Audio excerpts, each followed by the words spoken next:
예, 사랑하는 성도들, 우리 성숙과 결실의 달 10월 첫 번째 주일로 예배를 드리고 있습니다.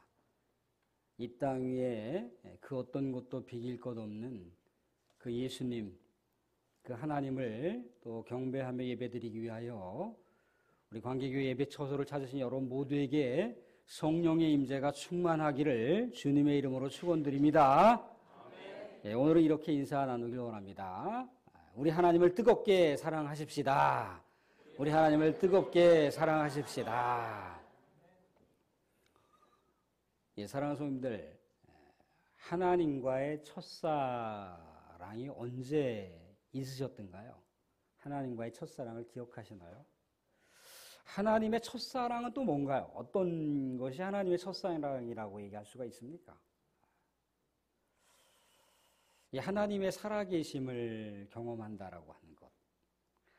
처음 내가 신앙생활을 했는데 그 하나님으로부터 뭔가 포근하고 따사로운 우리 하나님의 은혜를 경험하게 됐을 때 그것을 우리는 첫사랑이라고 얘기할 수가 있습니다. 평상시에는 그저 집단적인 어떤 의식과 집단적인 어떤 그 관습으로 예배자로 예배에 참여하다가 어느 순간인가 내가 살아가면서 우리 하나님의 사랑이 잔잔하게 내 삶 속에 이렇게 스며들어올 때, 이것이 하나님의 사랑이구나. 이것이 하나님의 은혜구나. 라고 하는 것을 깨닫게 될 때가 있습니다. 그땐 그것을 우리는 첫사랑이라고 얘기할 수가 있어요. 그리고 뭔가 그저 습관적으로 신앙생활을 해왔는데 내 삶 속에 갑자기 어떤 시련이 생겼단 말입니다. 어떤 어려운 문제가 생겼어요. 절박하게 하나님을 찾습니다. 그 하나님이 살아 계시다라고 하는 것을 확신하고 찾는 것은 아닌데 그냥 뭔가 지푸라기라도 잡고 싶은 심정으로 그 하나님을 매달리는 거예요. 그동안 우리가 해왔던 신앙의 양식이 있으니까 그 신앙의 양식의 주체자인 그분을 바라보면서 간절하게 그분에게 매달립니다. 근데 그 순간에는 그저 내가 의지적으로 막 뭔가 마음을 잡고 그분을 향해서 온 마음을 쏟아 붓는데 그 순간은 몰라요. 그런데 시간이 이렇게 흘러 가고 나면 그때 하나님이 나에게 뭔가 절박하게 기도를 할 수밖에 없는 상황을 주셨구나. 그것도 하나님의 깊고 깊은 사랑이었구나라고 하는 것을 알게 되더라는 거예요. 물론 우리가 일상생활의 삶 속에서 하나님의 살아계심을 알고 그저 하나님 앞에 우리의 삶을 늘 언제나 놓고 하나님을 찬양하고 경배하고 또 하나님과 또 깊이 있는 교제를 해나가는 그런 모습에서도 우리 하나님을 사랑하고 또 하나님의 사랑을 받기도 하고 그럴 수 있지만 우리 뭔가 삶 속에 처음 우리 하나님의 사랑을 경험할 때 강렬한 우리 하나님의 은혜를 체감하게 됐을 때 그때 우린 첫사랑이라고 얘기할 수가 있어요. 근데 중요한 건 뭐냐면 이 첫사랑이라고 하는 것을 늘 언제나 우리 하나님의 이 첫사랑을 우리가 마음속에 다시들 상기해야 된다는 거예요. 늘 언제나 반복해야 된다는 겁니다. 늘 언제나 우리의 삶을 하나님 앞에 점검을 하셔야 된다는 거예요. 그게 우리 하나님과 첫사랑을 지속할 수 있는 비결입니다. 그런데 우리는 그렇지 못할 때가 많죠. 삶의 에너지를 많이 이렇게 쏟다 보면 그 하나님을 망각할 때가 많이 있어요. 그 하나님과 상관없는 삶의 길을 걸어갈 때가 많이 있더라는 겁니다. 그런데 또 하나님은요, 우리를 정말 사랑하시기 때문에 순간순간 우리의 삶의 영역에 하나님을 찾을 수 있고 하나님을 부르짖을 수 있는 그런 여러 가지 선택적인 요소들을 남겨 놓으세요. 그것을 통해서 우리는 다시 신앙을 점검하고 하나님의 사랑을 점검하고 하나님을 지향하는 삶을 살 수가 있습니다. 늘 언제나 우리의 신앙의 표본이라고 보여주는 사도 바울을 보세요. 우리가 너무 익히 잘 알고 있듯이 다메섹 도상이라고 하는 곳에서, 사실 다메섹이라고 하는 곳에서 예수 그리스도를 믿는 사람들을 박해하기 위해서, 체포하기 위해서 다메섹으로 이동하는 그런 상황이었다는 거죠. 근데 다메섹으로 이동하는 그 도상에서 누구를 만납니까? 부활하신 예수님을 만나는 거예요. 부활하신 성자 하나님을 만났다는 거죠. 부활하신 예수님을 만난다라고 하는 것은요, 그의 신학과 그의 모든 신앙의 근간을 뒤흔들어 놓는 거예요. 왜 그렇습니까? 하나님이 유일신 하나님이어야 되기 때문에. 예수님이 신이 될 수가 없는 거예요. 그는 자기의 모든 인생 그 깊숙하게 박혀있는 유일신 하나님에 대한 신앙을 다 흔들어 놓는 거예요. 그런데 흔들어 놓는 것이기 때문에 예수님이 살아계시다, 예수님을 신으로 섬기는 사람들을 체포하고 가두고 고문하고 죽이기까지 했다는 겁니다.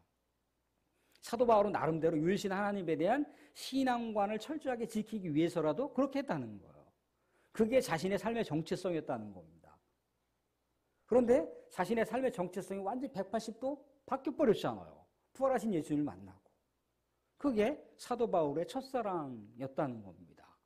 첫사랑을 경험하고 그의 일생일대의 삶의 가치관은 뭐였습니까? 살아도 주를 위하여, 죽어도 주를 위하여, 사나 죽으나 주를 위하여. 자신의 운명처럼 끌어안고 예수 그리스도의 사랑을 증언하다가 참수용 당하는 순교자의 대열에 그가 합류했다는 거예요. 사랑하는 성도들이 요한계시록에 보면 7교회 중에 서모나 교회라고 하는 교회 초대 감독이 있었으니 그 사람이 폴리캅이라고 하는 분입니다. 기독교 그 전래 야사에 의하면 이 폴리캅이라고 하는 인물은 어떤 인물이냐면, 예수님께서 이렇게 제자들에게 천국의 원리를 알려주실 때 어린아이가 하나가 이렇게 막 돌아다닌단 말입니다. 근데 제자들이 막 제지시키는 거죠. 아유, 어린아이들이 감히 여기 우리 주님 앞에 이렇게 어르렁거려. 얘들아, 니네들끼리 가서 놀아라. 그랬는데 예수님이 뭐라고 합니까? 제지하지 말라고 해요. 그리고 그 아이들 중에 한 아이를 가슴에 포근하게 안고 뭐라고 얘기합니까? 천국은 바로 이런 어린아이와 같은 자들이 가는 곳이라고 얘기를 한다는 거예요. 이때 예수님의 품에 안겨있던 아이 중에 하나였던 이 아이가 바로 폴리캅이었다는 거예요. 폴리캅. 왜 폴리캅 이야기를 하느냐면, 폴리캅이 이렇게 인생의 노년기, 이 황혼기를 살아갈 때 엄청난 기독교의 대대적인 박해가 있었습니다. 예수 그리스도를 주님이라고 고백하는 자들을 화형시키거나, 아니면 사자밥이 되게 한다거나, 아니면 정말 끔찍하게 잔인하게 죽였다는 거예요. 그런데 그 당시에 절친했던 로마 장교가 있었어요. 이 폴리캅의 절친한 장교였던 사람이 여보시게 제발 예수라고 하는 자기가 믿는 그 신을 좀 부인 좀 하게, 욕을 한마디만 하면 친구는 죽지 않을 수 있네, 목숨을 건져야 되지 않겠는가, 목숨을 건진 다음에 예수 그리스도의 사랑을 증거하든 복음을 증거하든 그렇게 해야 되지 않겠는가. 그랬더니 폴리캅이라고 뭐라고 얘기합니까? 내가 어렸을 때부터 우리 주님의 사랑을 알고 그 주님의 무궁한 사랑을 받으면서 내가 이렇게 성장했고, 그 하나님의 사랑에 사무쳐서 그 주님의 사랑에 그 깊고 깊은 그 사랑 때문에 내가 지금 살아가는 삶의 이유가 생겼고 삶의 목적이 생겼는데, 그 주님의 사랑을 내가 어떻게 부인할 수 있겠으며 그 주님을 내가 어떻게 모른다고 할 수 있겠는가. 그러면서 화형 때 순교의 재단에 뿌려지는 그런 순교의 길을 선택했다는 거 아니에요. 첫사랑을 늘 언제나 삶 속에서 점검하는 삶. 이런 자들은 천국에서 얼마나 상급이 크겠습니까? 우리 하나님의 칭찬과 우리 하나님의 의의 면류관과 생명의 면류관의 힘이 그들이 많은 사람들 앞에 칭찬과 격려를 받으면서 받지 않았겠습니까? 사랑하는 성도, 오늘 우리가 또 한 사람의 첫사랑, 우리 하나님과의 첫사랑을 갖고 있었던 야곱의 이야기를 우리가 나눌 겁니다. 우리가 지난주에 베델에서 만난 야곱의 하나님이라고 하는 내용으로 말씀을 나눴어요. 베델이라고 하는 곳은요, 야곱이라고 하는 인물이 형 에서의 장자권을 속여서 갈취를 했잖아요. 근데 오늘날 굳이 그 장자권이라고 하는 걸 갈취하고 자시고 할 게 뭐가 있는가라고 얘기할 수 있지만 그 장자의 축복권이라고 하는 건 대단한 거예요. 한 사람에게만 해당되는 것이 아니라 그 인물의 후세대까지 영향을 미치는 것이 장자의 축복권이라는 거예요. 엄청난 거예요. 야곱은 아무튼 형 에서의 장자권을 그가 아버지로부터 받았습니다. 아버지를 속여서 받긴 했지만 이것을 알고 형 에서가 야곱을 죽이려고 복수의 칼을 뽑았다는 거죠. 그래서 하루아침에 도망자의 신세로 전락을 한 거예요. 고향 산천을 다 뒤로 하고 어딘지도 모르는 정처 없는 곳으로 가고 있었던 이 광야 베델에서 할아버지 아브라함으로부터 들었었던 그 하나님, 아버지로부터 들었던 하나님, 할머니 어머니로부터 들었던 그 하나님인데 자신의 가슴 저 밑바닥에서는 고백하지 않았다는 거예요. 그냥 그건 할아버지가 믿는 하나님이고 엄마가 믿는 하나님이고 아빠가 믿는 하나님이고 할머니가 믿는 하나님이 내 하나님은 아니죠. 마음속에서 그랬다는 거예요. 내 하나님은 아니, 경험을 하지 못했으니까. 귀동냥으로만 알고 있었던 하나님은 이제 어떻게? 이 광야 베델에서 만난 거예요. 외롭고 쓸쓸하고 무섭고 두려운 이 광야 땅 베델에서 하나님을 만났다는 겁니다. 그래서 뭐라고 고백을 합니까? 하나님을 만나고 나 하나님이 엄청난 축복을 약속했거든요. 너에게 삶의 터전을 주신다고 했습니다. 후세대들이 영원토록 살 수 있는 삶의 터전을 주신다고 얘기했어요. 그리고 내가 다시 고향 땅으로 돌아올 것이라고 하는 축복을 주셨다는 거예요. 야곱이 확인하죠. 소원하면서 확인합니다. 하나님, 그 하나님, 우리 할아버지, 아버지로부터 함께 하셨던 그 하나님이 이제 나의 하나님이 되셨은즉 내가 다시 고향 땅으로 돌아올 수 있게 해주십시오. 내 목숨을 지키게 해주십시오. 내가 먹는 것 때문에 굶지 않게 해주십시오. 내가 그 하나님이 살아계신 하나님을 내가 확신합니다. 내가 다시 이 베델, 우리 만났던 이 베델 장소에서 우리 하나님께로 내가 다시 이 서원 약속을 드리면서 서원 기도를 드리고 서원에 제단을 쌓잖아요. 이 베델이라고 하는 곳에서 하나님의 살아계심을 경험하는 첫사랑의 예배의 처소, 예배의 제단이 베델이라고 하는 장소였다는 거예요. 다시 그곳에 꼭 오겠다는 거예요.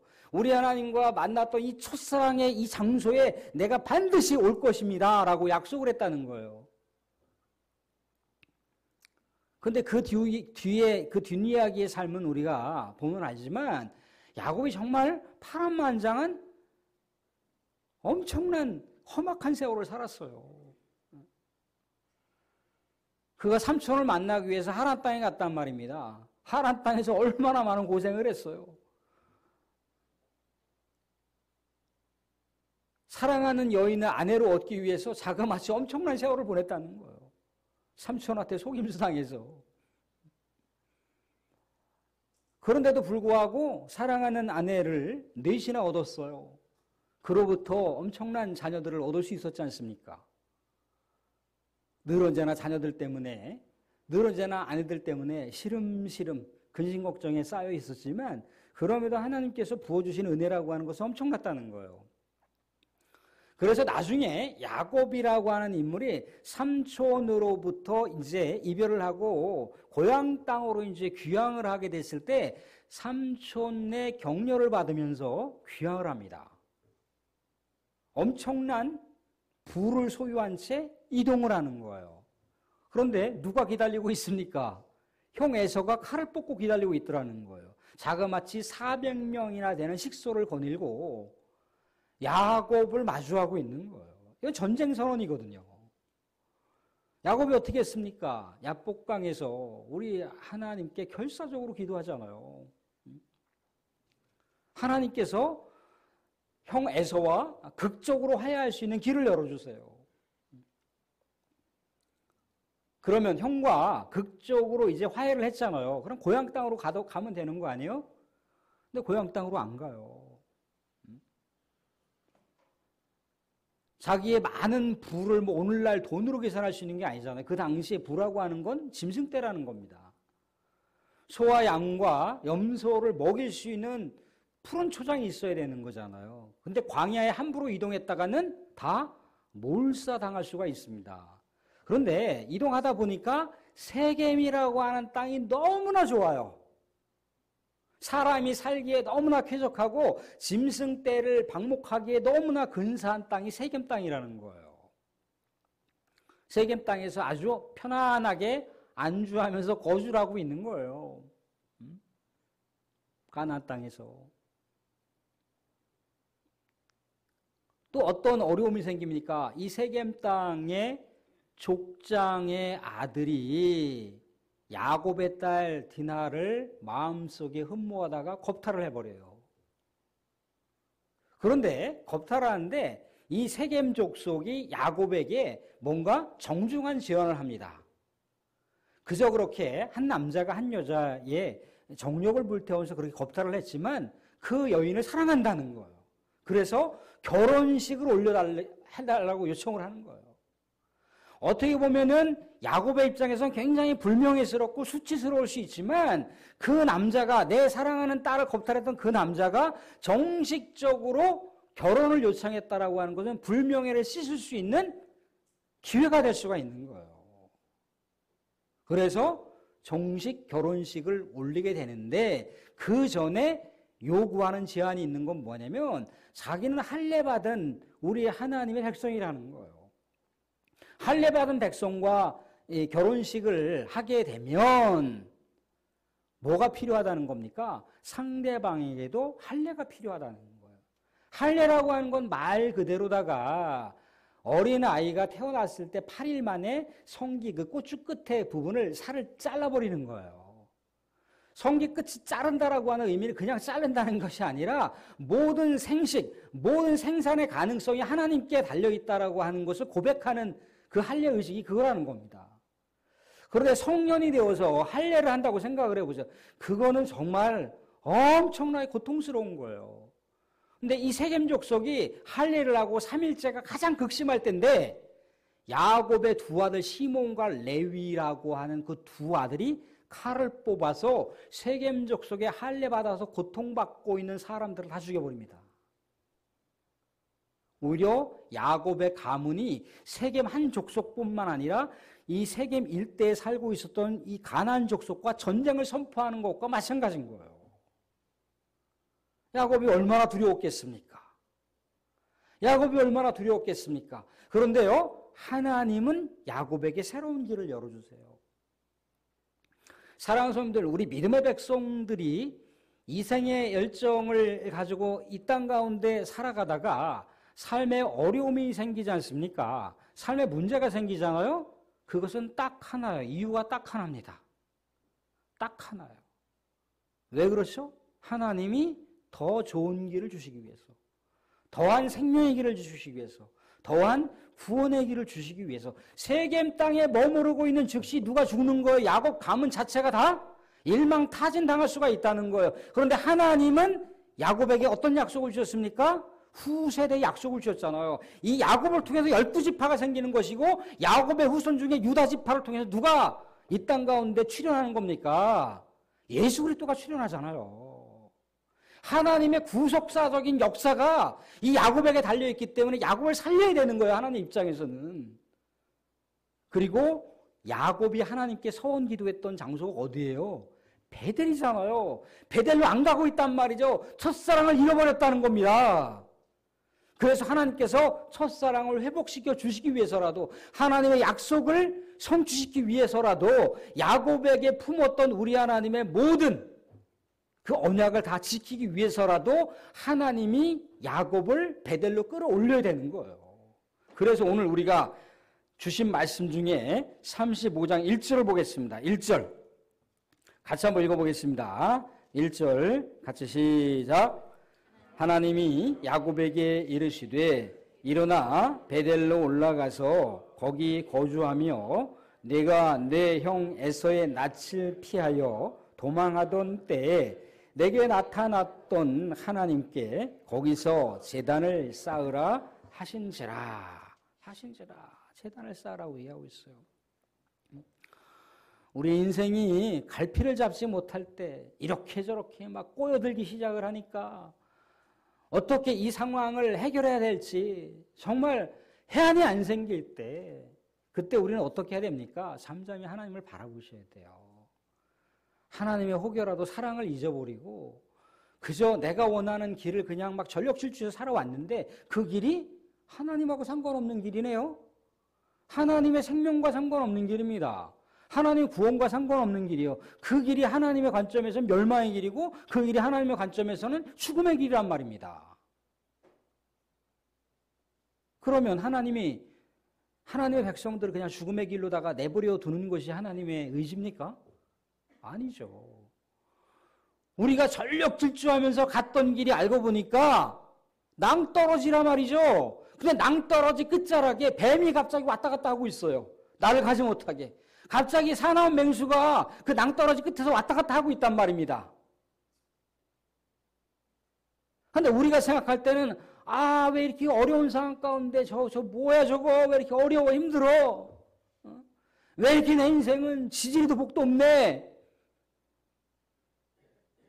내가 왜 이 독사와 같은 상황을 만나야 되고 왜 내가 사나운 맹수와 같은 인생을 내가 경험해야 되는가? 그런데 하나님은 거기다가 그 장치를 걸어놓은 건 뭐예요? 그 길로 가면 그냥 죽는다는 거예요. 그래서 그런 장치를 놓는 거예요. 시련을 놓는 거예요. 다시 하나님을 돌이킬 수 있도록. 야곱이 첫사랑 하나님을 잊어버렸잖아요. 야곱이 그때서야 아이고야 내가 하나님을 잊어버리고 내 의지대로 살았구나. 야곱이 살던 땅은, 야곱이 편안하게 안주하면서 안락하면서 살았던 땅은 어떤 땅입니까? 우상이 난무했던 땅인 거예요. 자기의 그 영을 더럽게 만들고 추악하게 만든 것들을 다 버려야 된단 말입니다. 그래서 오늘 2절, 3절, 4절 말씀까지 읽어보겠습니다. 2절, 3절, 4절 같이 한번 보겠습니다. 같이 2절 시작. 야곱이 이에 자기 집안 사람과 자기와 함께한 모든 자에게 이르되 너희 중에 있는 이방 신상들을 버리고 자신을 정결하게 하고 너희들의 의복을 바꾸어 입으라.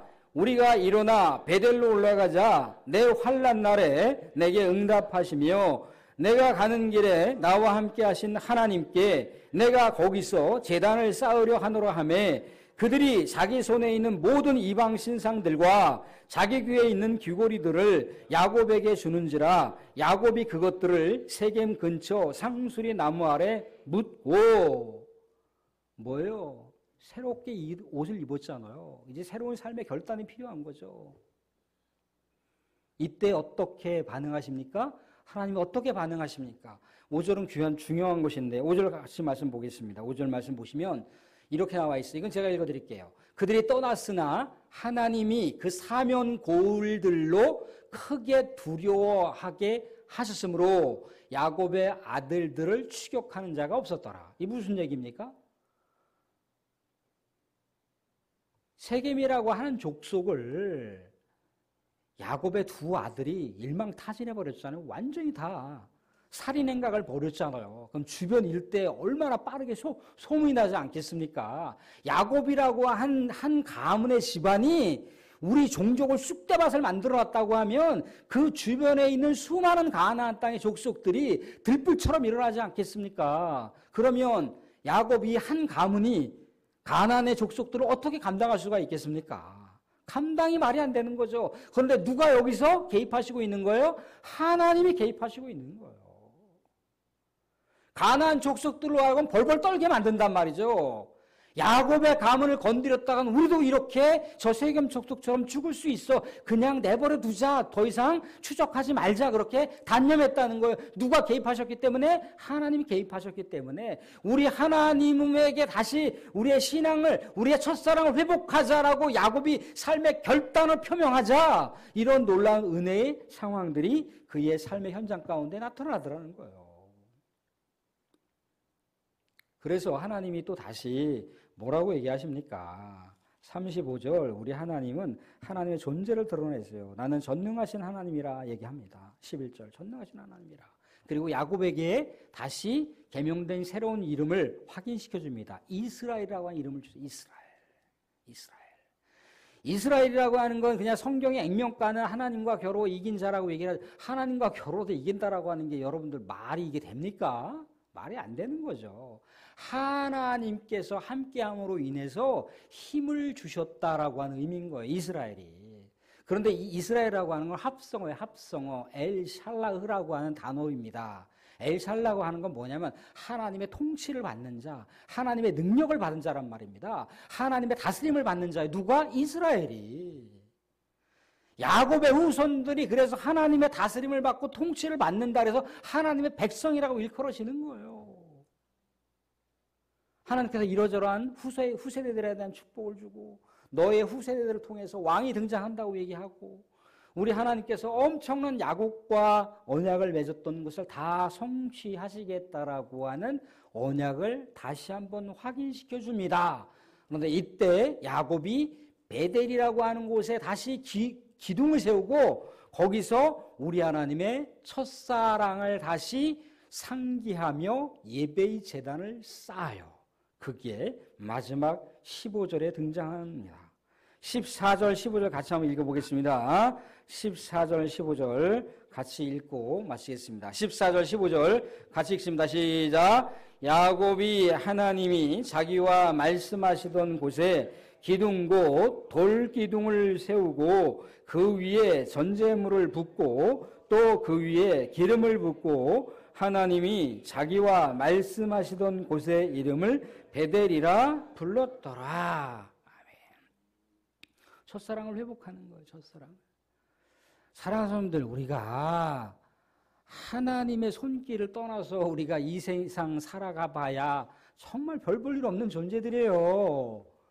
이 땅 가운데 먼지만도 못한 존재들인데 하나님을 떠나서 무슨 우리가 이 세상에 이십양명을 하고 부경화를 사는데 그 인생이 얼마나 솔로몬이 하나님을 떠나서 살아보니까 이 세상 이룰 수 있는 거 다 이뤄봤지만 하나님을 떠나니까 아무것도 아니라는 거예요. 허무하다라고 고백하지 않습니까? 하나님을 떠난 인생은 아무것도 아닌 거예요. 여러분들 하나님의 첫사랑을 회복하셔야 돼요. 하나님의 살아계심을 다시 한번 여러분들의 삶 속에서 확인하셔야 돼요.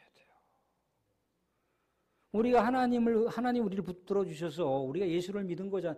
내가 예수를 믿는다고 내 스스로 무슨 결단을 합니까? 우리 영이 죽었는데 우리 영이 죽은 영이 어떻게 하나님을 향해서 갈 수가 있어요? 못 가요. 그분이 나에게 오셔야지 가능한 겁니다. 그런데 우리가 예수님을 믿을 수 있는 은혜를 주셨잖아요. 하나님의 자녀가 되는 권세를 주셨잖아요. 하나님의 구원의 역사, 천국에 갈 수 있는 놀라운 능력과 그 특권을 우리에게 주셨지 않습니까? 그 놀라운 은혜를 주셨고 우리가 하나님의 나라의 통치의 측근자로 우리들을 그렇게 우리 하나님께서 높여주셨어요. 사랑하는 분들, 하나님의 사랑을 잊지 마시기 바랍니다. 그래서 우리 10월 달에 우리 광기교회 3인 3색 부흥성회를 하는데 그 부흥성회의 주제가 뭡니까? 우리 하나님의 첫사랑을 회복하자. 첫사랑을 회복하자. 우리 하나님의 사랑을 늘 언제나 뜨겁게 회복하셔서 우리 하나님의 사랑이 여러분들의 삶과 모든 삶의 처소 가운데 충만하게 흘러넘치고 우리 하나님의 살아계심 때문에 여러분들의 일평생의 삶이 형통한 축복의 역사가 충만하게 있어지기를 주님의 이름으로 축원드립니다.